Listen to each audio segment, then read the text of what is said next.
Coming up on Cannabis Coast to Coast News with Alaina Pinto this week, a bipartisan push for legalization as the States Act 2.0 gets reintroduced on the U.S. House floor, paving the way for legalization, descheduling, no 280E, and interstate commerce. If the act is passed, it would ease federal regulations and allow legal states to have their own laws and regulations.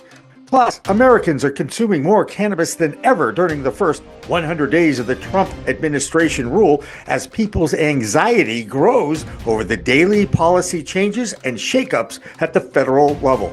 Is anyone surprised about this? That was the headline on GreenState.com's Cara Wietstock's article this past week, and we talked with the author. If the administration, and I'm going to kick myself for saying this, if they can see a glut of money to be had, I think they would act, but at what cost? And check out this picture. Comedian Bill Maher, Kid Rock, Joe Rogan, and the UFC's Dana White had lunch with President Trump this past week as Bill Maher does an about-face on the president and tries to humanize the guy behind closed doors. 3, 2,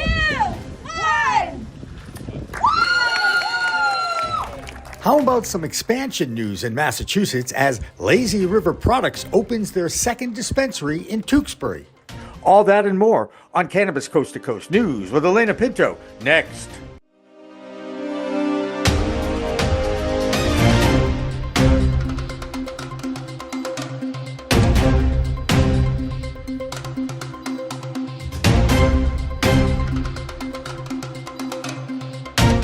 Hi, everyone. Welcome to Cannabis Coast to Coast News, PCM TV's weekly production documenting the fight to end cannabis prohibition in our time. I'm Alaina Pinto. On the screen is the QR code that will take you to our app, PCM TV. There you will find this program before we even live stream it out to the world on Mondays at 11 a.m. Eastern Time. So go to the App Store or Google Play and get it today. This past Thursday, a bipartisan group of congressmen introduced the States Act for a third time.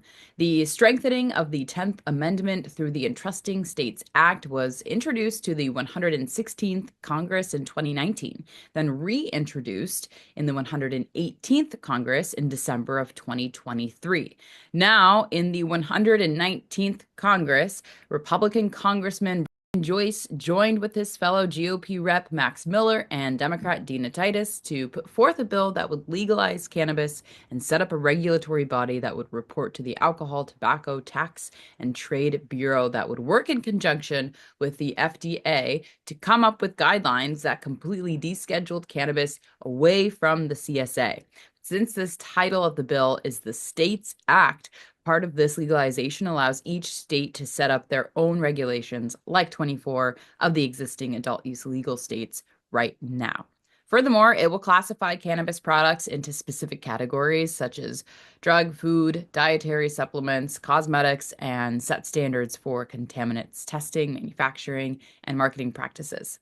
Joyce released this statement about his new bill. Whether a state is pro-legalization or anti-legalization, we can all agree that the current federal approach to cannabis policy is not working. As President Trump has acknowledged, the existing policy has caused unnecessary harm and squandered taxpayer dollars by diverting law enforcement resources from combating violent crimes to making needless arrests and facilitating incarcerations for small possessions of state legal marijuana. Joyce is also co-chair of the Congressional Cannabis Caucus, and he goes on to say, the state's 2.0 Act remedies this issue by bridging the gap between federal and state policy to create a more logical approach to cannabis regulation that allows each state to put the policies in place that work best for their communities and unique needs. Senator Elizabeth Warren from Massachusetts introduced the first States Act in 2016, and it will be interesting to see how the Democrats in both houses of Congress react to this now with the Republicans in control. With an analysis of its chances to pass in its current form or with other amendments, here's Andrew Behringer in Washington, D.C. I'm Andrew Behringer with the Washington, D.C. Report for Cannabis Coast to Coast News. Last week in Washington, D.C., a bipartisan group of lawmakers has reintroduced legislation that could significantly change federal cannabis policy across the country. The bill aims to respect states' rights while creating basic federal guidelines. Both Republican and Democratic lawmakers joined forces to reintroduce the STATES Act, or States 2.0 Act. The bill's key sponsors include Ohio Republicans Dave Joyce and Max Miller, along with Nevada Democrat Dina Titus. Joyce and Titus both serve as co-chairs of the Congressional Cannabis Caucus. This legislation would fundamentally change how federal law interacts with the state cannabis programs.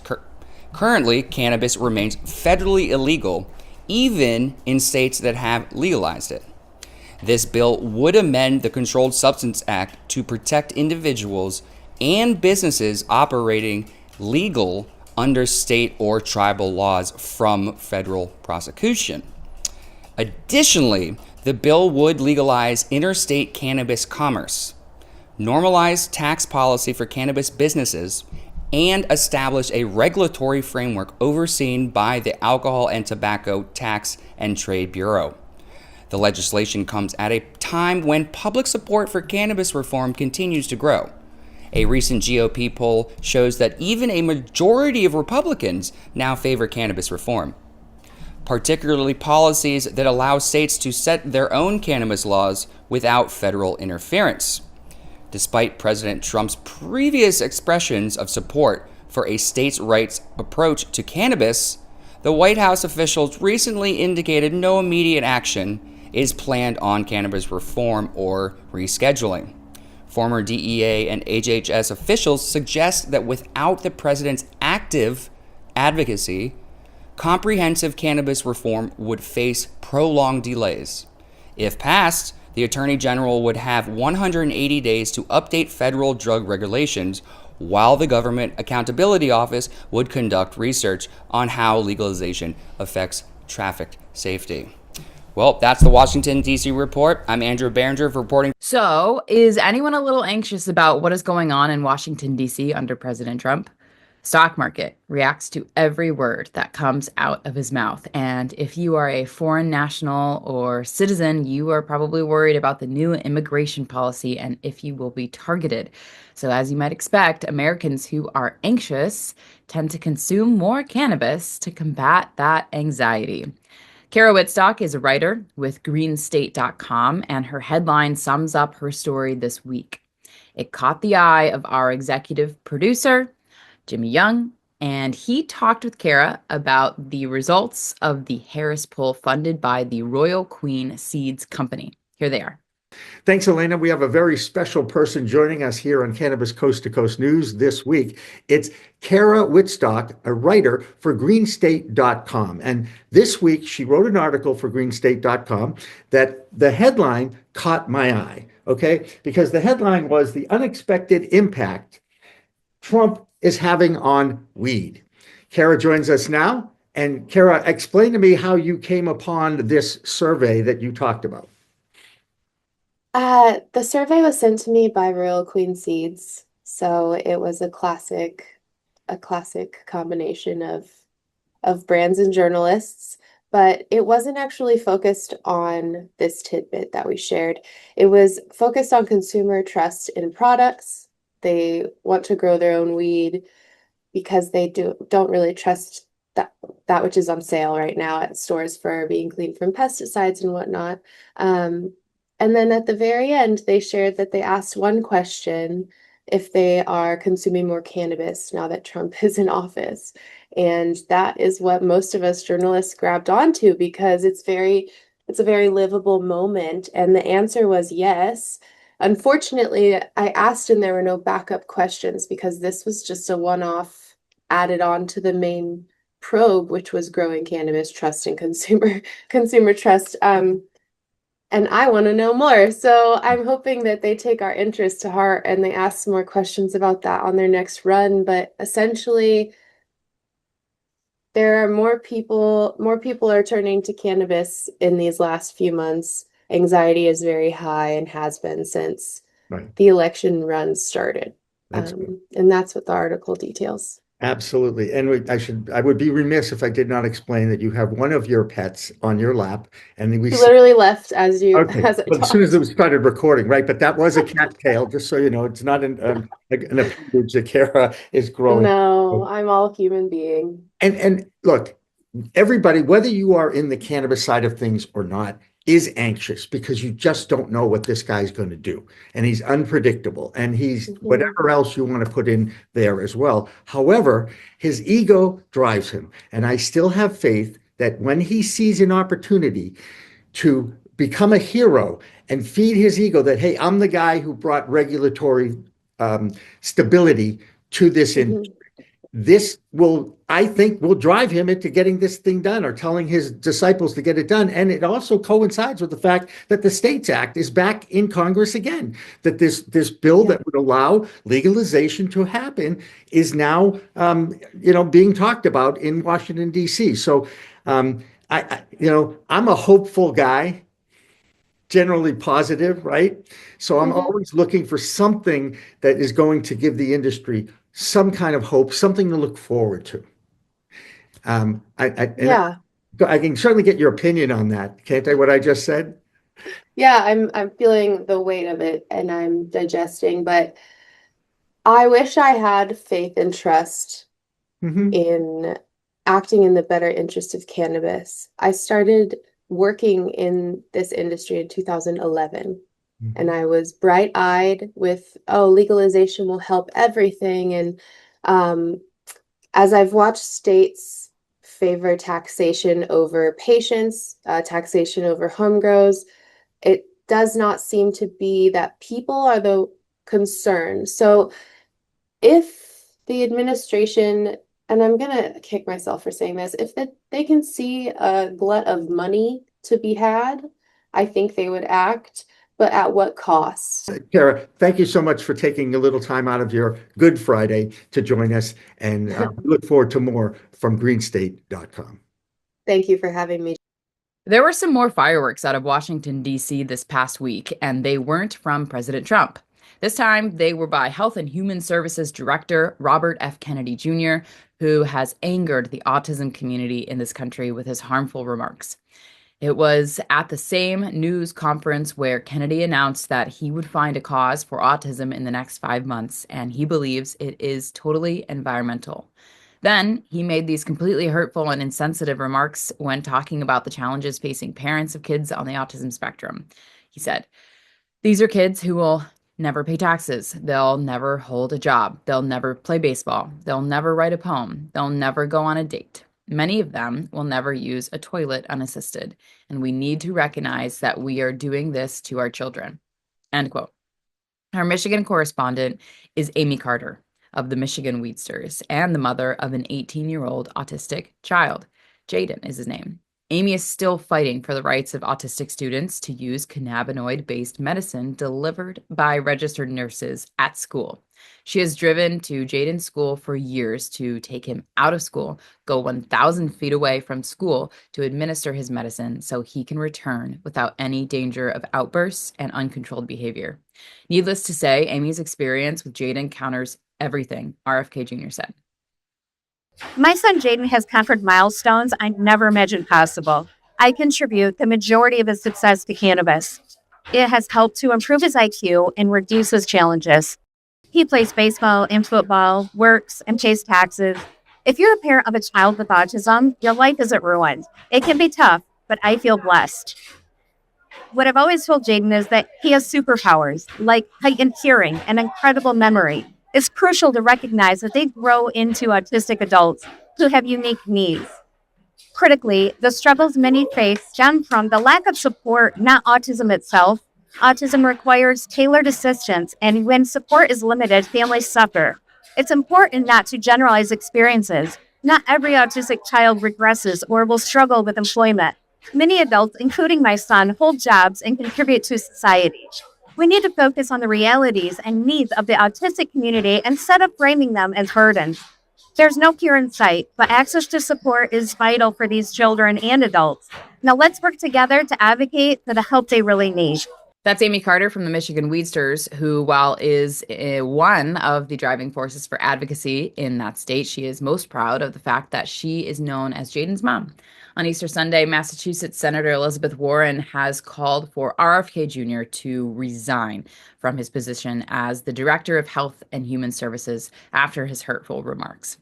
Kennedy did back off his comments a bit by saying he was only referring to the 25% of autistic children who are nonverbal. No word on whether he will even respond to Senator Warren's request to resign, so stay tuned. The National Institute of Health announced for the formation of a resource center for cannabis and cannabinoid research.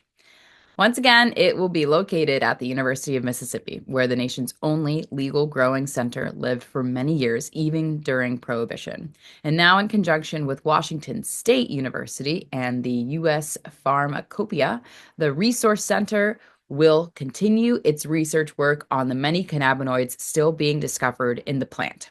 Of course, that is contingent that their funding doesn't get taken away. But now let's check out what is going on in Arizona with Karen Black, where that state continues to see declining sales. Here's Karen. I'm Karen Black from Greenfinger Consulting with the Arizona Cannabis Report for Cannabis Coast to Coast News. Arizona's cannabis industry is facing its second straight year of declining sales, with total revenue dropping from a 2022 high of over $1.4 billion to about $1.26 billion in 2024, an 11% decrease year over year. Medical sales have been hit hardest, plunging nearly 32% last year, while adult use sales dipped by about 4.5%. There is a glimmer of hope. March 2025 sales were up nearly 10% from February. However, they were down the same amount compared to last year. Average item prices have stabilized and total units sold rose to 5.8 million in March, but profit margins remain tight due to high taxes and continued competition from illicit sellers. At the state capitol, 4 cannabis bills remain alive and 2 advanced this week. One about rural opportunity and dual licensees now heads to the House Minority Caucus. The other, which mandates medical marijuana funds be used for clinical research grants, is moving to the House Committee of the Whole. A bill tightening cannabis advertising restrictions awaits Senate action. The fourth, which would allow cannabis tax money to be used interchangeably between 2 funds, is stalled in committee.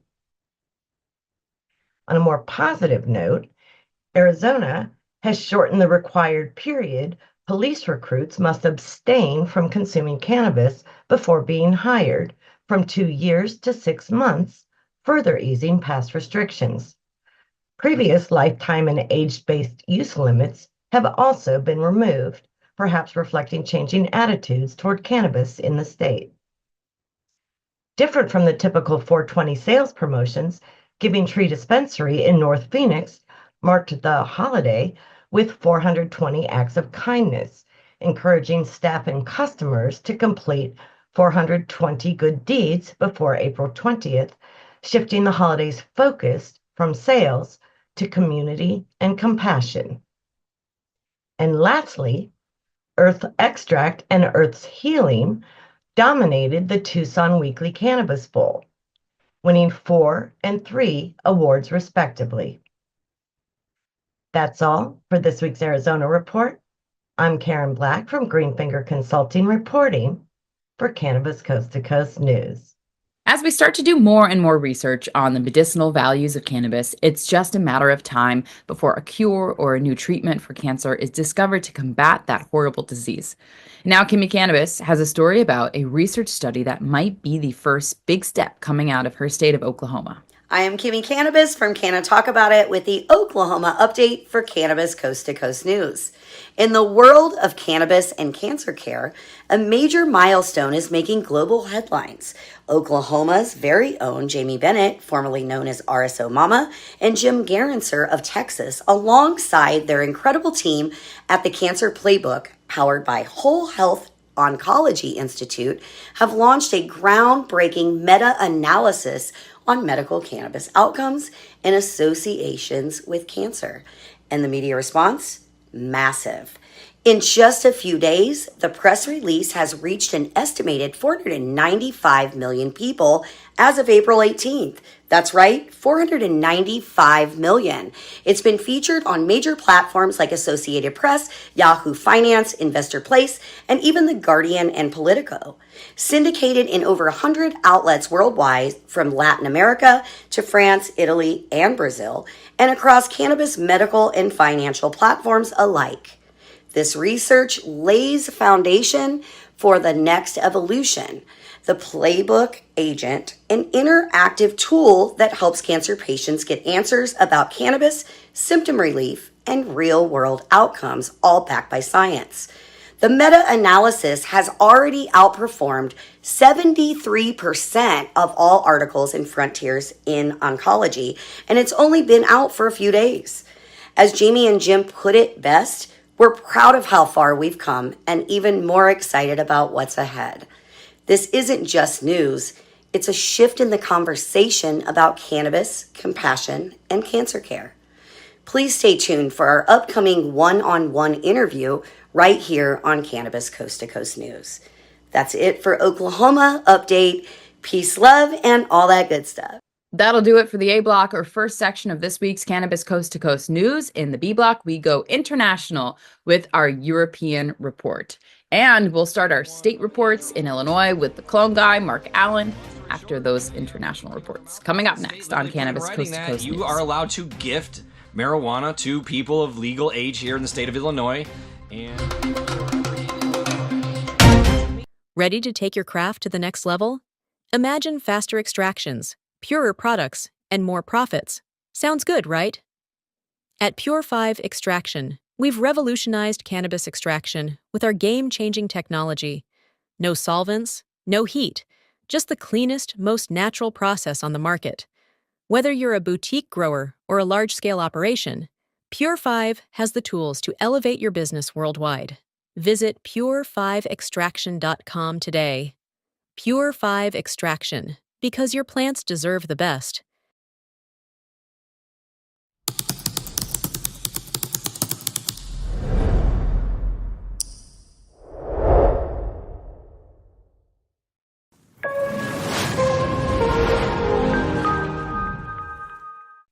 Welcome back to Cannabis Coast to Coast News. I'm Alaina Pinto. This is the part of the show where we go across the pond to Europe to see what's going on over there when it comes to cannabis and hemp products.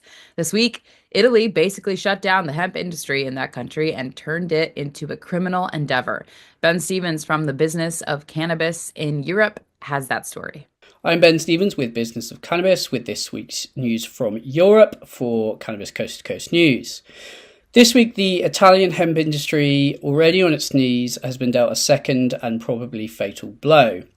Last week, the Meloni government pushed through legislation under emergency rules, meaning that it effectively bypassed Parliament and was implemented overnight, which equated all hemp flower, so hemp for our purposes is any cannabis with less than 0.3% THC, with high THC cannabis, making the entire industry effectively criminal overnight, wiping out some 2 billion euros worth of revenue for the Italian economy and making some 30,000 people supported by this industry criminals.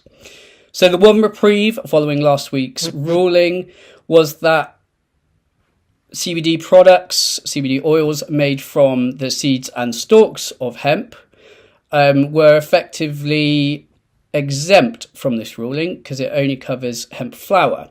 In a separate ruling this week in the Court of Appeals, in a case that's been going since 2020, in a massive U-turn from the court, who has rejected this bill twice because of the lack of scientific evidence, all CBD oils, regardless of how they're made, even if they're made from seeds and stalks, are now also considered a narcotic, meaning they cannot be bought from pharmacies over the counter, they can't be bought from hemp shops, they must be prescribed by a medical professional.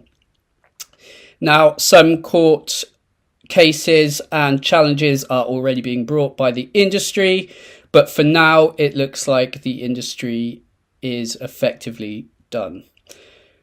Very disappointing news from Europe, but that's all from me this week. I'm Ben Stevens with Business of Cannabis, reporting for Cannabis Coast to Coast News. Whether you are a fan of former heavyweight champion Mike Tyson or not, he has jumped into the cannabis industry and built one of the most successful celebrity brands with his cannabis company, Karma Hold. Tyson said his company was built on the belief that powerful stories and products can change how people connect with wellness, entertainment, and culture. So now, if that brand fails, it will be his fault and responsibility, since this week he named himself the company CEO. In California, Dina Naguib has the story of a lab in the Golden State that continues to be in trouble with that state's regulators. Here's Dina. I'm Dina Naguib, Principal Consultant at Grass Goddess Consulting, here to give you the latest news in Southern California for Cannabis Coast to Coast News. Last week, the Department of Cannabis Control said that it's suspending the license of a cannabis testing facility, Bel Costa Labs Long Beach, as it has engaged in activity that puts public health, safety, and welfare at risk. The specific issues are failing to accurately report microbial impurities, inaccurate cannabinoid potency reporting, not collecting representative samples, incomplete chain of custody forms, abuse of track and trace login credentials, and insufficient training or experience of lab workers. The DCC directed the lab to cease operations immediately. In other news, there was a rally at LA City Hall last Wednesday, organized by the Black Los Angeles Cannabis Council, to show the city that the way social equity has been handled for the past 7 years is unacceptable.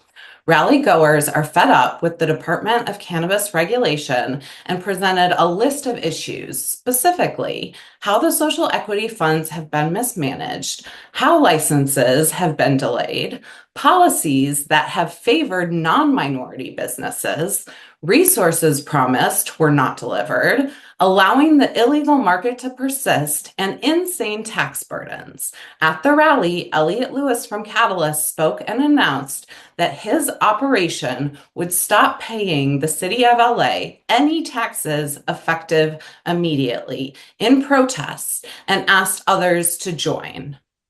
Social equity programs have been mismanaged and the industry is fed up. I'm Dina Naguib from Grass Goddess Consulting, reporting for Cannabis Coast to Coast News. There's another athlete who's bringing his brand to the city of New York, where he played for 7 years. It's Carmelo Anthony. The first ballot Hall of Famer has teamed up with cannabis entrepreneur Jesse Horton and creative director Brandon Drew Jordan Pierce. Carmelo is excited to bring this craft cannabis brand to the Big Apple. Should be good. We'll wait and see. Now let's check in Chicago with the Chicago clone guy, Mark Allen, who is all excited about his state of Illinois allowing the legal gifting of cannabis. Here's Mark. What's up, everybody? I'm Mark Allen, the Chicago clone guy, reporting from just outside of Chicago, Illinois. This is Bird. Thanks for tuning in to Cannabis Coast to Coast News. Always something going on here in Illinois. Illinois is now launching their new registration portal for current and new medical patients or people that want to be medical patients. They're transitioning from an old system into what we believe is going to be an extension pretty much of Salesforce. So we'll see how this goes. I've had experience with Salesforce in the past, and you know, sometimes it's good and sometimes it's confusing, so I'm sure it will be interesting. But I've actually gone online and actually already had to re-register because we had to get new usernames and passwords. So I went on and redid that, but I didn't see anything specific that said I had to, even though I know I have to. So I'm sure there's going to be some issues coming up with that new transition to that system. But, you know, growing pains with anything new, you know, with technology. In other news, the state was questioned if gifting marijuana to other, you know, people 21 of age or older was legal. So, long story short, they put their money where their mouth is, and the state literally put in writing that you are allowed to gift marijuana to people of legal age here in the state of Illinois. And if you are ever in Illinois, I think you should gift it to me. Hit me in the messages. Just kidding. But no, I'm not. Anyways, that's pretty cool news. Also, some things going on. We reported recently that Metric is going to be the new seed to sale system for all the commercial grows and facilities and dispensaries. That's actually going to be starting July 1st. Word through the grapevine is that this system's got some problems. So we're going to see what happens with that. The people on the inside are saying that it's going to create more costs, it's going to create more training, more confusion. And they're also saying that the RFID tag chips that the state says are going to be free and no charge are expensive and going to be an issue. But time will tell with that. But that sums up the news for just outside of Chicago and surrounding Illinois areas for Cannabis Coast to Coast News. I'm Mark Allen, the Chicago Clone Guy. Chicago Clone Guy checking out. Take care. In New York this week, NYC Hybrid has filed a lawsuit challenging that state's labor peace agreement provisions. Having an active labor peace agreement is part of that state's regulations for the industry. NYC Hybrid operates a dispensary called Gotham, located in Brooklyn. Now, let's check in on Oregon and see if the violent crime wave targeting cannabis businesses has eased at all. Here's Marianne Kersagi with that story. I'm Marianne from Alibi with the Oregon Cannabis Report for Cannabis Coast to Coast News. 420 is shaping up to be a fantastic weekend here in the Northwest. Sunny skies and blue skies are making everything smell and look like spring. Saturday is the OG Invitational Competition, where judges blind test flower and a winner is announced.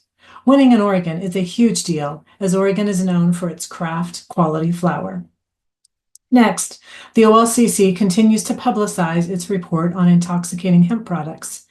In addition to regulating cannabis and liquor, the OLCC is now pushing to have regulatory powers over hemp. Oregon is already one of the most restrictive states, so this seems to be another excuse to hamper the cannabis industry. And finally, legendary Oregon brand Alibi is now available in New York. Alibi participated in the Latinas in Cannabis event at Happy Monkey and is available in licensed retailers around the state. That's the Oregon Cannabis Report. I'm Marianne with Alibi for Cannabis Coast to Coast News. In Maryland this week, lawmakers were busy. That state is still trying to figure out how to run their own social consumption lounges, which continues to be a challenge everywhere in the United States. Plus, regulators are tweaking some more rules and regulations about the exchange of weed from employers to employees. Here's Christopher Bright in Maryland. Welcome to Cannabis Coast to Coast News. I'm Christopher Bright from the Enlightened Voice, bringing you the latest cannabis headlines from Maryland. Maryland lawmakers have passed a bill clarifying rules for marijuana consumption lounges and revising cannabis business regulations, now awaiting the governor's signature. The measure, backed by the Maryland Cannabis Administration, defines policies for on-site consumption sites, allowing cannabinoid beverages with up to 5 milligrams of THC per serving. Lounges can operate as a food service facilities offering non-infused food alongside marijuana products, but must secure building and occupancy permits. Localities can ban indoor smoking or vaping, though outdoor use may be permitted. The bill also greenlights a second cannabis licensing lottery, depending on a disparity study to check for discrimination against minority and women-owned firms. Up to 25 growers, 25 processors, and 120 dispensary licenses could be issued, plus 10 incubation spaces and 15 consumption lounges. Additionally, cannabis license holders can now sell their business to employees, bypassing a 5-year waiting period. Medical dispensaries get an extension to deliver products until July 2026. And now we celebrate our content creator of the week. I would like to shine a spotlight on Dexter, aka Nerdy Stoner Podcast, or Chef Bois Dex. Dexter is a breath of fresh air, bridging the gaps between black nerds and stoner culture. Whether you enjoy his witty banter on his podcast, seeing him in cosplay at your favorite con while interviewing people, or just looking at his mouth-watering dishes, Dexter has a little bit of it all. Make sure to go check out his podcast on Spotify at The Nerdy Stoner and follow his IG at Nerdy Stoner Pod. This has been this week's Maryland Cannabis Report. I'm Christopher Bright from the Enlightened Voice reporting for Cannabis Coast to Coast News. One of the most fascinating stories that has emerged from the Farm Bill of 2018 is the development of the billion-dollar hemp market. The products are considered legal since they were all created with just 0.3% THC in dry weight, which is the legal definition of hemp. Human behavior, being what it is, has contributed to the development and sale of thousands of hemp products featuring flower, vapes, and edibles. This week, one of the largest MSOs in the world, Curaleaf, has decided to shut down its licensed legal dispensary in West Palm Beach, Florida, and open a hemp-only products store. It's called the Hemp Co. and marks the first all-hemp retail store developed by a multi-state operator in cannabis. The conflict with the overregulated legal cannabis market is now being undermined by a less potent, unregulated hemp product. Our man, who is high on Wall Street, is Doug Miller, and even in these volatile times, Doug manages to find stocks that are ripe for investment right now. Here's Doug. I'm Doug Miller from High on Wall Street with this week's Cannabis Stock Report for Cannabis Coast to Coast News. Curaleaf opened a new medical cannabis dispensary in Winter Park, Florida, just in time for 420. Curaleaf has a total of 66 stores in Florida and 151 nationwide. This is the biggest week of the year for the industry with 420. So let's see how the biggest MSO is doing. Curaleaf's trading around 98 cents, and it's been running up from that 67-cent area, and it's looking good to continue its way up. The market's been a little choppy, so be sure to trade smart and lock in those profits and enjoy your 420. And that's this week's Cannabis Stock Report. Reporting for Cannabis Coast to Coast News, I'm Doug Miller. That'll do it for the B block, and coming up next, more state reports, plus the opening of a new dispensary in Tewksbury, Massachusetts called Lazy River Products. This is their second dispensary to open in the Bay State. Lazy River Products also has a vertical production facility and dispensary in Dracut. As you might expect, a lot of their business comes from over the border in New Hampshire because it's very close to New Hampshire. The Granite State is the only one in New England that still does not have open legal adult use sales, something their neighboring states of Vermont, Massachusetts, and Maine all enjoy. Dispensaries near the New Hampshire border are all booming with consumers from New Hampshire as thousands of dollars leave that state every week as consumers go over the border to get their weed. Cannabis Coast to Coast News continues after this.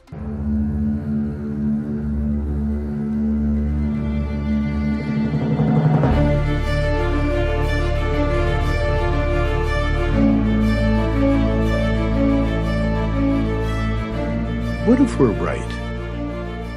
What if all of a sudden they discovered that there is medical use for marijuana and that it is good for you and it's better than alcohol and it's better than opioids and it helps your health? What if we're right? What if they find that out? Specific cannabinoids have medical value.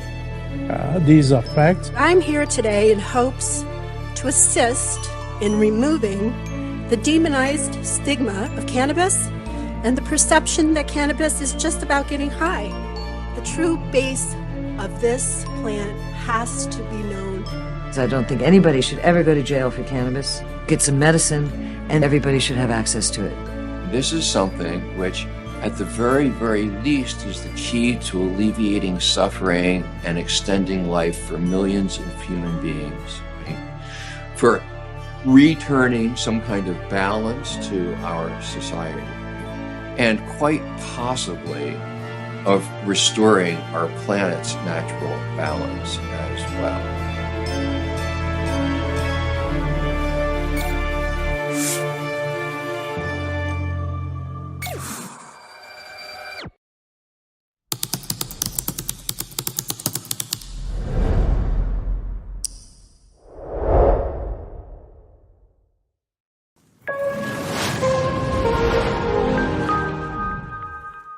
Welcome back to Cannabis Coast to Coast News. I'm Alaina Pinto, and this is the Seablock, or final section of this week's show. And this is our final reminder to download the free PCM TV app available in the App Store or Google Play. All you have to do is point your camera at the QR code on the screen, and it takes you right there. You can download it for free. So pause this video and do it, and get access to our next show on demand. Up next, we take you to Virginia, where no matter how hard that state advocates for adult use, the sitting governor, Glenn Youngkin, wields his veto pen, not once, but twice, shutting down legalization handed to him from his state's representatives. Now, Youngkin is in the final months of his term, and there are 2 candidates for the vacancy at the end of this year, and both are women. The Republicans have Winsome Earl Sears, and the Democrats have Abigail Spanberger. So either way, there will be history made when either of these women will become the first female governor to be in charge of the Cavalier state. With more from Virginia, here's Joe Parsons. Hi, I'm Joe Parsons with the Virginia Cannabis Connection by Higher Education's Coffee Talk, sponsored by 97.5 3WB and reporting for Cannabis Coast to Coast News.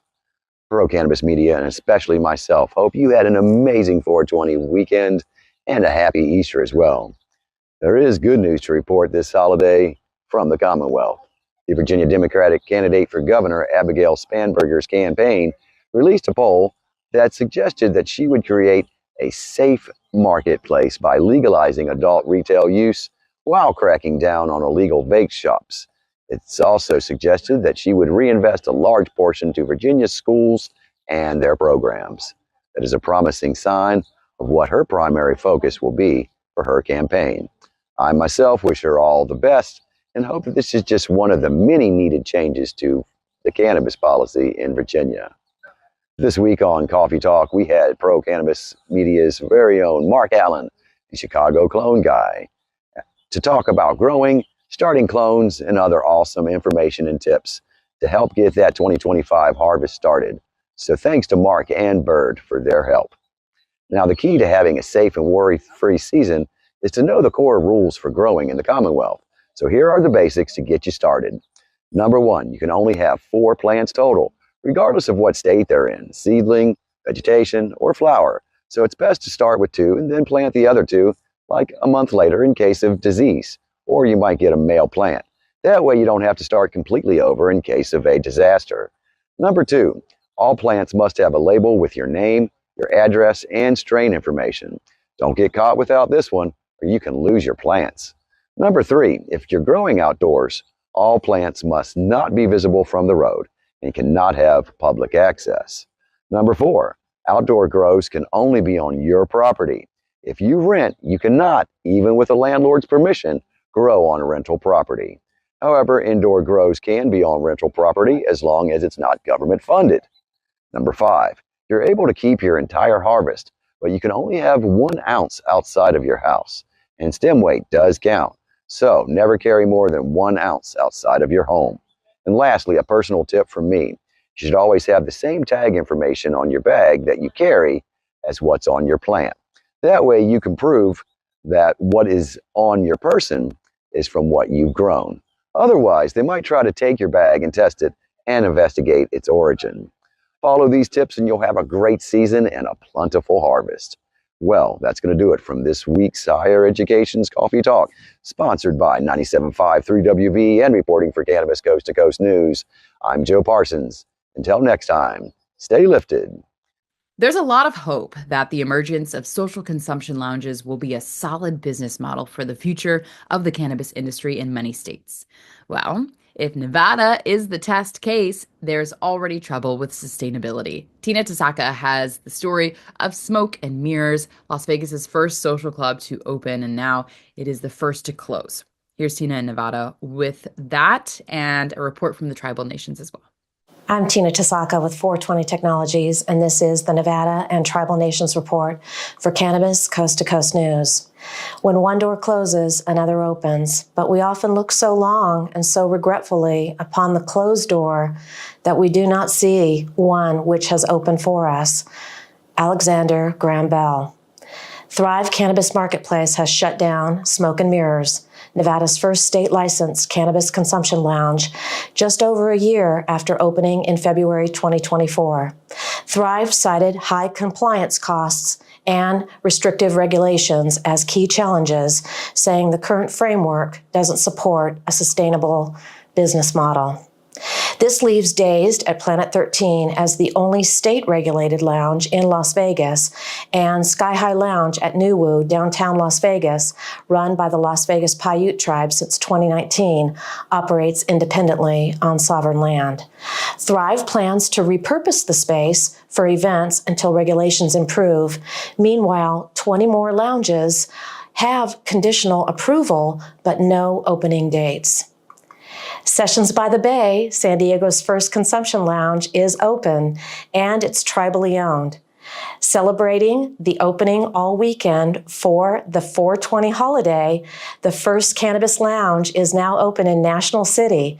It's 3 stories, 16,000 square feet, featuring a ground floor dispensary, a second floor lounge with gourmet cuisine and THC-infused mocktails, and plans for a rooftop bar with bay views. The lounge offers an immersive art experience, including a 12-room exhibit on cannabis history. To enhance the grand opening festivities, live music artists are being featured each day over the 420 weekend. The Sequan Tribal Development Corporation has partnered with Sessions by the Bay on this project. This tribal entity owns and controls most of the city block on which Sessions by the Bay is located, as well as the nearby Marina Gateway Hotel and the Kimball Coastal Eatery next door. Alex Ayan, owner of Sessions, partnered with the Sequan Tribal Development Corporation, which also owns the U.S. Grant Hotel, the Hotel Solimar, the Singing Hills Golf Resort, as well as their world-class casino resort in El Cajon. That's it for the Nevada highlights and Tribal Nations. I'm Tina Tasaka with 420 Technologies and Cannabis Coast to Coast News. Please remember to like and subscribe. Well, here we are on the Seablock, and we haven't even mentioned that Sunday, April 20th, was celebrated around the world, not only as Easter Sunday, but the unofficial cannabis holiday. But do you know the origination of 420 and how it all started? Even though there's conflicting information about the official origin, all agree that in 1971, a group of seniors at the San Rafael, California high school used to meet at the Louis Pasteur statue across the street from their high school to enjoy a late afternoon after-school buzz. And now here comes some of the fuzzy details regarding the role of law enforcement in its development. The term 420 was police code for public consumption of cannabis, which, of course, was against the law then and is still a controversy even in some adult use legal states. The group of guys became known as the Waldos, and one of them happened to be friendly with a member of the Grateful Dead rock band. Needless to say, the Dead had a dedicated flower of fans called the Dead Heads, who needed no excuse to fire up and enjoy their favorite plant, medicine. The Dead gave it legitimacy and an international stage to spread the word about 420 that has morphed from a time of day to a full day of activities and celebrations. The industry usually has its busiest sales day on 420 with week-long specials and activities, and this year was no different. In Ohio, our correspondent Christina Brisson connected with another friend of Cannabis Coast to Coast News, lobbyist Tim Johnson, and now both are working to gain more acceptance of the plant medicine in their home state. Here's Christina. Hi, I'm Christina Brisson with Keystone Property Renovations with your weekly Ohio Cannabis Report with Cannabis Coast to Coast News. Recently, I had the pleasure of going to the State House for a reading of HB 198. Thanks to Tim Johnson, and thank you again for that, Tim. This was just the first reading, an initial brief overview, where they talked a lot about who is going to oversee any such program if anything comes out of it. Now, this program, or this bill, is all about the regulation of anything with Delta 9 in it, as well as permits and licenses, and only selling to those people over the age of 21. They're looking to make sure all the gas stations and small stores are actually selling to adults. Next, there'll be some testimonies, reviews, and witnesses to see if the bill goes any further. They're currently on break. But to top all this off, Grove City has now lost their chance for a dispensary. City Council had approved for 2 locations and rejected both applications. So now the people that were going to put those stores in their city are now looking outside of Franklin County because of all the money they've already lost. And the state has temporarily issued a hold or a pause on permits for Franklin County. So more to come when the House comes back from spring break, and I'm sure more drama with all the political aspect. That is your weekly Ohio Cannabis Report, and I am Christina Brisson with Keystone Property Renovations with Cannabis Coast to Coast News. In Missouri this week, the regulatory body in the state was busy revoking the micro licenses of dozens of businesses. That didn't stop Brandon Jones, though, from enjoying the plant in his home state. Hey everybody, it's Brandon Jones with B Green Distribution with Missouri Cannabis Support for Cannabis Coast to Coast News. And I'm live here at 420 Sunny Days. Just put on Extravaganza out here in St. Joseph, Missouri. Inside, we're going to have Mendo Dope performing, and the Dab Stars are doing a giveaway. One of their famous ones at 420 with Nick Woodward and Jonah Tacoma. Both are here in Missouri. As you've kind of noticed, we've been saying up on the laws that have changed here. One new thing that just happened is the micro license market around here saw 25 different licensees lose their license. So we're finding out the actual reasons here in the next coming days, but 25 of the micro licenses all lost their certifications. So we'll figure out what that's going in. And if you aren't familiar, there is a licensed recreational and medical cannabis market that is defined by only a certain number of licensees. And then there was a micro license that was given out as well. Those haven't actually came to fruition or been sold yet, but they are in existence, and 25 of them exactly, lost their licenses this week. On another note, Missouri sales are continuing to rise. We've seen over 100 million every single month here in the state, and we're projecting even higher, up to 125 million with 420 and everything going on in April. There's lots of events going on like this one here where you can consume cannabis and you can also listen to live music. There's a new place that opened in Kansas City where you can also partake in cannabis drinks and watch live music and consume while seeing live music in downtown Kansas City. So everybody, hope you're celebrating in a smart and safe way. Stay medicated and educated. I'm Brandon Jones from B Green Distribution with Missouri Cannabis Support for Cannabis Coast to Coast News. Have a great week. Here in Massachusetts, the market continues to struggle with dozens of dispensaries closing, but there are almost an equal amount of stores that are opening and growing their business footprint. At first glance, the dispensary called Lazy River Products in Dracut does not feature any green in their logo or the word cannabis on their storefront. But that still hasn't stopped that brand from expanding to their second dispensary in Tewksbury, within a few miles of the New Hampshire border. Executive producer Jimmy Young was on hand for the opening of their latest store. 3, 2, 1! At first glance, you'd never know that Lazy River Products is a cannabis dispensary. After all, there's no green in their logo, or the word cannabis is not on display. But inside, it's got it all. A smell flower bar, a great selection, and a knowledgeable staff. We knew that we were going to be the ones setting the new standard for excellence in cannabis in Massachusetts. So for us, we really viewed our customers running the gamut of demographics. We knew that we were really catering ourselves and opening ourselves up to everybody. You'll find a lot of people in this space market themselves specifically to that 21 plus age crowd. You know, you walk into the dispensaries and they're playing rap music. And, you know, as a middle-aged, I'm a 51-year-old guy. I've walked into some of these dispensaries and I'm like, I'm a little uncomfortable in here. You know, removing the green and the big pot leaves and the rap music and really, an interesting statistic, and Dean will tell you this, that we've recently been really digging into our data. I'd ask you to guess what you feel might be the average age of our consumer in Dracut. Well, first of all, I'll be honest, I'm not quite sure I've ever been to Dracut. Okay. So I'm going to guess, however, that it is more of the Canna Curious group, that is the 50-plus group, that is the fastest growing demographic in the industry. Did I guess? You nailed it. You nailed it, Jimmy. You nailed it. I'm not just our average customer is 55 years old. And now that group has 2 Lazy River Products dispensaries to choose from. Reporting for Cannabis Coast to Coast News, I'm Jimmy Young in Tewksbury, Massachusetts. And finally tonight, I think we can all agree that since President Donald Trump has taken over the White House, that there has never been a dull moment. Whether he is creating a trade war with the world or working to deliver peace to either of the wars going on, there's always something to report on. As we reported earlier in this show, more people are anxious since he took over leadership of the country. And according to many polls, those people have increased their own use of the plant medicine to combat the anxiety. Well, now he is working on changing the narrative of his own personality. Trump is, rather. This past week, Kid Rock brokered a meeting between Trump and a longtime critic, comedian Bill Maher. Both were joined by podcast king Joe Rogan and UFC king Dana White.